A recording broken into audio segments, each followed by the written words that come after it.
सर्व शासकीय कार्यालयांनी मुख्यमंत्री युवा कार्य प्रशिक्षण योजनेअंतर्गत मंजूर पदांच्या 5% पदं भरावीत अशा सूचना जिल्हाधिकारी कुमार आशीर्वाद यांनी केल्या आहेत।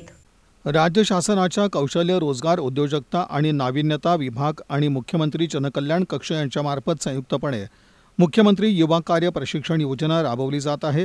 ही योजना राज्य शासनाची एक महत्त्वाकांक्षी योजना असून सोलापूर जिल्ह्यातील सर्व शासकीय कार्यालयानं त्यांच्या आस्थापनेवरील सर्व मंजूर पदाच्या 5% पदं तर खाजगी आस्थापनांनी त्यांच्या मंजूर पदाच्या 10% पदं या योजनेअंतर्गत भरून त्यांना 6 महिने प्रशिक्षण देऊन रोजगार उपलब्ध करावायचा आहे।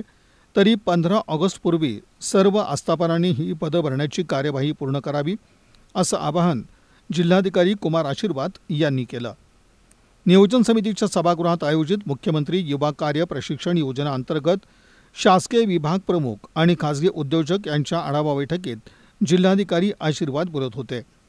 यावेळी निवासी उपजिल्हाधिकारी मनीषा कुंभार, उपजिल्हाधिकारी प्रमोद गायकवाड, कौशल्य विकास विभागाचे सहाय्यक आयुक्त हनुमंत नलावडे, जिल्हा उद्योग केंद्राचे महाव्यवस्थापक संतोष कोलते, महापालिकेचे उपायुक्त मच्छिंद्र घोलप, जिल्हा अधीक्षक कृषी अधिकारी दत्तात्रय गावसाने, अन्य शासकीय विभाग प्रमुख आणि किर्लोस्कर बालाजी अमाइन यांच्यासह अन्य खासगी उद्योगाचे प्रतिनिधी उपस्थित होते।